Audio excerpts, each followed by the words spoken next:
Nalunod ang dalawang batang lalaki sa Malisiki, Pangasinan habang naliligo sa isang fish pond.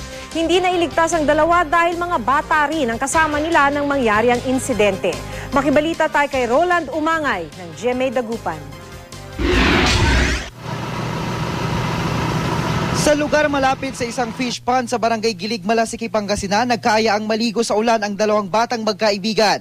Kwento ng ina ng 11 anyos na si John Mark Mejia, iniwan lang niya sandali ang kanyang bunsong anak para makapamalengke.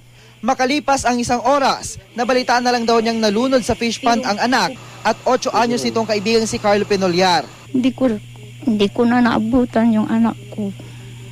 Nangitim na yung labi niya. Malakas daw ang ulan nang mangyari ang insidente nitong Biyernes. Mga bata rin daw ang nasa lugar noon, kaya hindi na iligtas ang dalawang biktima. Napag-alamang pribado ang lupa kung nasaan ang fish pond. May bakod din ito na posibleng pilit pinasok ng mga batang biktima. Tumalon daw ito sa fish pond. Yung mga kasama niya, si Carlo, yung 8 years, tumalon din. Tapos yung dalawa, takot tumalon. Masakit talaga. Kasi dalawa lang ang anak ko. Tapos ganito pa ang nangyari. Roland Umangay, Nagbabalita, Pilipinas.